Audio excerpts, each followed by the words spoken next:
রাসূল সাল্লাল্লাহু আলাইহি ওয়াসাল্লাম বলেছেন যখন ঘুমোতে যাবা এই দোয়াটা পড়বা। দোয়াটা দেখেন কত চমৎকার, কিভাবে নিজেকে আল্লাহর কাছে সমর্পণ করবেন, সঁপে দিবেন। দেখেন রাসূল বলেন তুমি এটা পড়বা, আল্লাহুম্মা ইন্নী আসলামতু ওয়াজহি ইলাইক, আল্লাহ আমি আমার সত্তাকে আপনার দিকে সমর্পিত করলাম। ওয়া ফাওয়াদতু আমরি ইলাইক, আল্লাহ আমি আমার সব কাজকে আপনার কাছে সুপর্দ করলাম। ওয়া আলজাতু যাহরি ইলাইক, আল্লাহ আমার পিঠকে আমি আপনার কাছে আশ্রয় রাখলাম। সুবহানাল্লাহ পড়বেন না? আমরা যখন ঘুমাই আমাদের পিঠটা বিছানার মধ্যে লাগাই না?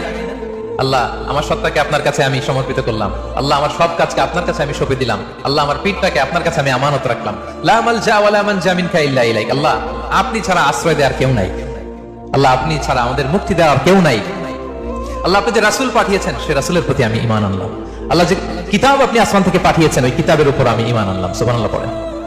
বিষ্ণু সাল্লাল্লাহু আলাইহি ওয়াসাল্লাম বলেন যখন কেউ এই দোয়াটা পড়বে রাত্রিবেলা, ফাইন মিত্তা, ওই মিন লাইলাতিকা, ওই রাতে যদি তুমি মারা যাও, মিত্তা আলাল ফিতরা, তুমি ফিতরাতের উপর মৃত্যুবরণ করবে।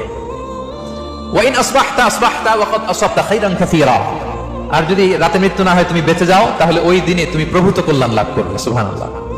তাহলে বলেন এই দোয়াটা পড়ার দরকার আছে না নাই? এই দোয়াটা যদি কেউ পড়ে সে মারা গেলে ওই রাতে ফিতরাতের উপর মারা যাবে। ফিতরাতের প্রথম অর্থ কি বলছিলাম? সবাই বলতে হবে, কি বলছিলাম?